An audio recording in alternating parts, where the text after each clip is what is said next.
In this video, we'll do some simple unit and integration testing with an Angular application using the built-in Jasmine testing facility. So the simple app here is just a single component where we can add multiple numbers together. So we can do 5 plus 5 and we should get our response here of 10. If we put in something that is not a number, then we should get a notice up to tell us that that is not a number. If we have both of them are not numbers, we should have an error message saying that both of them are not numbers.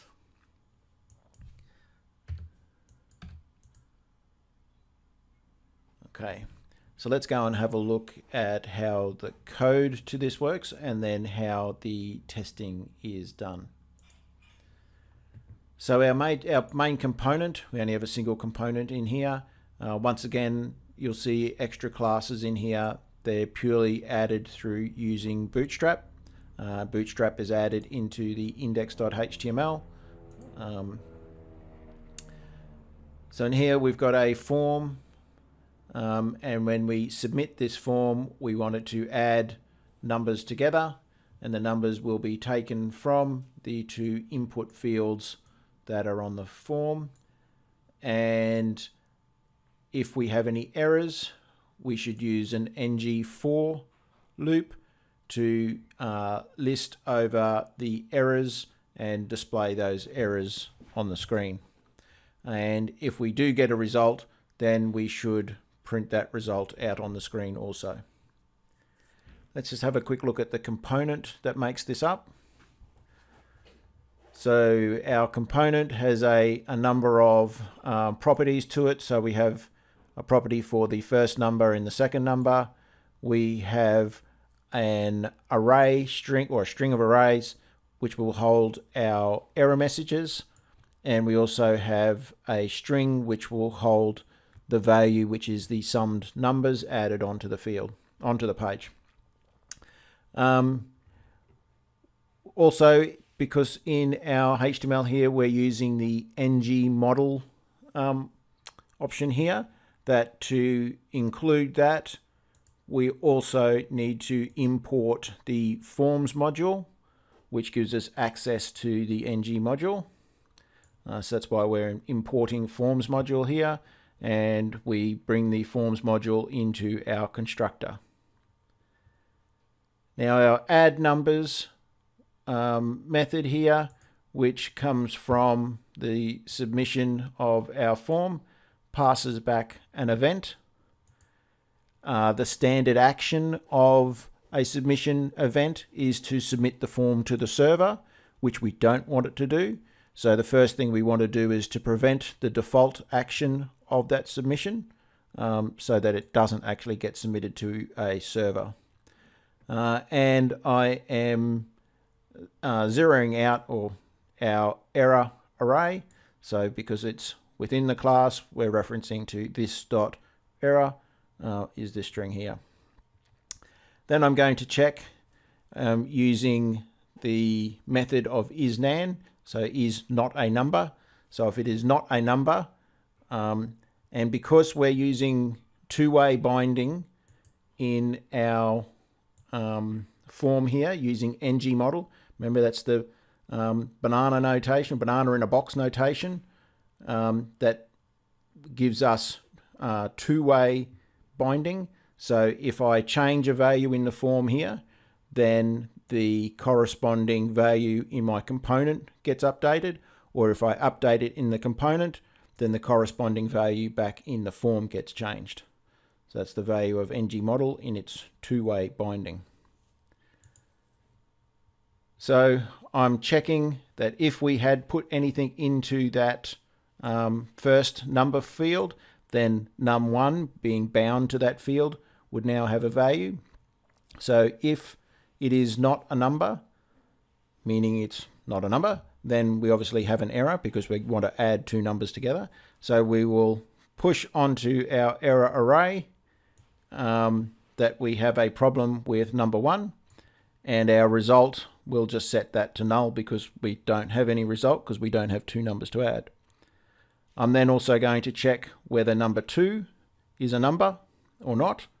It's bound the same way as number 1, so if it's not a number, then we've got a problem, so we add that onto my error array as well. Then I do a check. So if number 1 is a number, meaning so it's not is not a number, meaning is a number, and number 2 is a number, then we want to, using this method, is add these two numbers together and put that result in the value which is bound in our form here. So we've got a one-way binding there to result, and so if we add these two numbers together, we should then set that result, which will print that number onto the screen. The simple little function we're using to actually add the numbers is called addNums. It takes in two parameters, number 1 and number 2. I'm multiplying both of those by 1, which just gets a problem of if they were negatives, and helps to do a string conversion in case when they're coming through as a string, JavaScript, when you multiply it by 1, will then convert it to a number. So we add those two numbers together and then output the value as a string, which will be added as the result, which will then be displayed on the page for our form to show out here. Now, let's look at the range of unit tests and some integration tests that we might do with that. So you'd be noticing within Angular, as you're creating modules and apps, that it's already creating these spec.ts files. So these are the files that will run the code which is doing our tests. So there's a range of imports that we're needing to do here, and it's good to read up the Angular documentation on how to do this. And the basics of how Jasmine is doing this is relatively similar to how Mocha would be doing stuff if we were doing stuff on the server side. Just thought this might be good to see using the testing within Angular. So we have a describe function here. The first parameter takes just a string, something in there to denote what the test was about, and it has a callback function. Within this, I'm going to define a range of properties that we're going to be using within our particular testing. You notice in discussions we've had in an earlier video, we talked about setup and cleanup functions used in integration testing.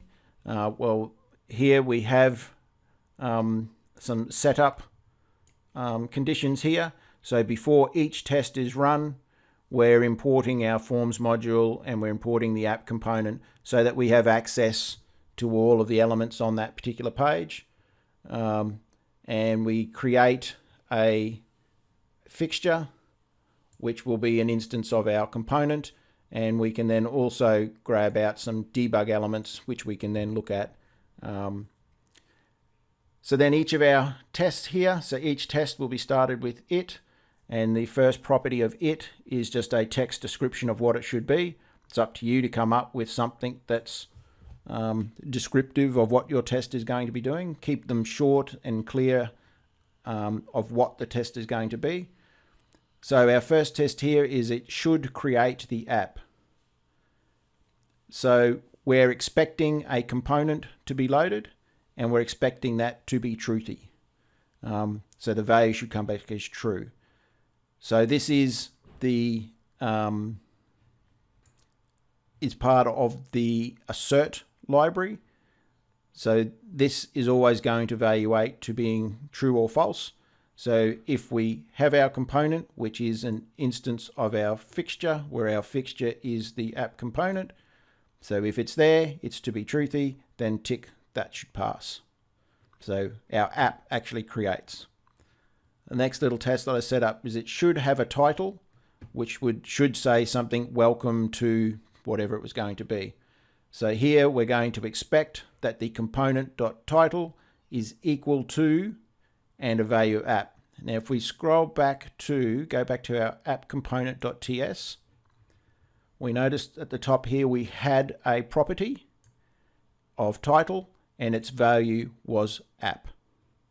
So back into our spec, we can see for our test here, we should have a title. We should probably change this to being that a title of app, so that if our title is equal to that, then tick, we've now got another successful test. Another thing on a similar line here is that we should render a welcome to my app in a H1 tag. So let's just go back and look at our HTML, and we'll notice up here, the top, we have a H1 tag which says welcome to my app, exclamation mark. So in our test, we can check for that so that we want to expect, and we can actually do a query, and we're going to be querying by CSS. So we're expecting, and we're finding a reference to the node in the DOM tree here. So we're expecting that this H1 will have some inner text which is to be welcome to my app. So if that is that, then that is true. So then that would pass the test.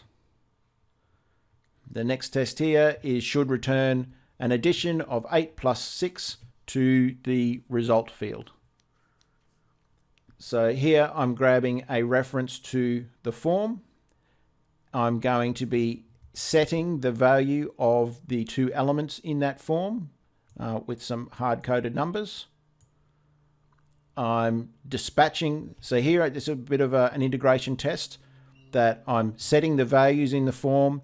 I'm then generating an event which will mimic the submission of the form.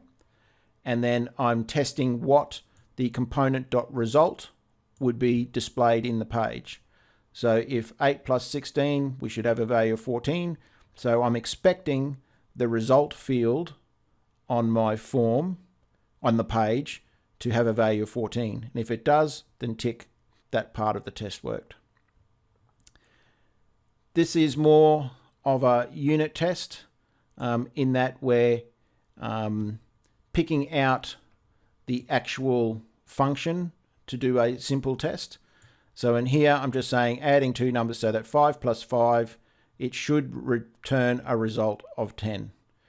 Now you might want to do more tests with this. This is just one simple test. We should be testing what if there was no value coming back for the second field. What if the second field returned a string, etc., etc. So we could do a whole range of other tests in here to test all the different possible conditions that are probable that someone might do. Giving in mind that I've often found that users find weird and wonderful ways to use your programs, and sometimes they come up with a way of using it that you did not have at all in your mind and that you do not test for. And that's where we find bugs. But that just comes down to good practice at writing good tests. The next simple test we've got here is that we have two input fields exist on the page. So once again, we're doing a query and by CSS. So we're looking that we have HTML elements on the page that are of type input or that are input tags of type text. And so given that my form should have two input tags there and there of type text, so the return value for this should be 2, and so that I expect my inputs.length, so the number of items that are going to get returned by this CSS query, to be 2, so this would be true and would tick. I'm checking here that there is one submit field exists, so once again it's another query. I'm checking for any input that is of type submit. I've only got one of those on the page, which is what is expected. So if there's one of those, then tick, that one pass. In the same vein, that there should be two labels existing on the page, doing another query for the label tags, so that for each of my inputs, I have a label tag. So my query should return 2 items in this labels array, which is the return of this query. So I'm expecting the length of my labels array to be 2. So they're just some simple queries or simple tests that we're running on this very simple form. Let's have a quick look now at actually what happens when we run the test. So I'll just bring up this one. So to run the test, we just run ng test. And just sit back for a moment while it does its thing.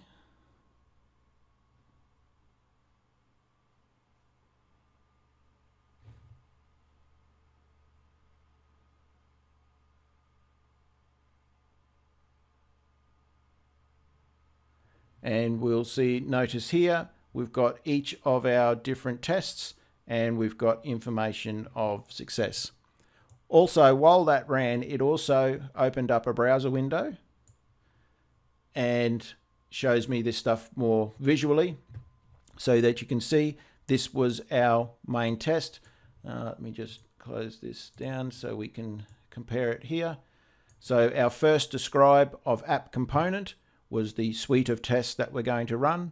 Then our first test is it should create the app. It should create the app. So this is where we see our list of names that we have for each of our tests get displayed on the page. And we've had 8 specs and 0 failures. So that was all good and worked. Okay, so that was just a very simple look at using Jasmine. Karma that we're seeing here is the task runner. So it is the back-end tool that is running the app and doing the tests for us. And Jasmine is the language that we're using to actually write these tests. Okay, thank you.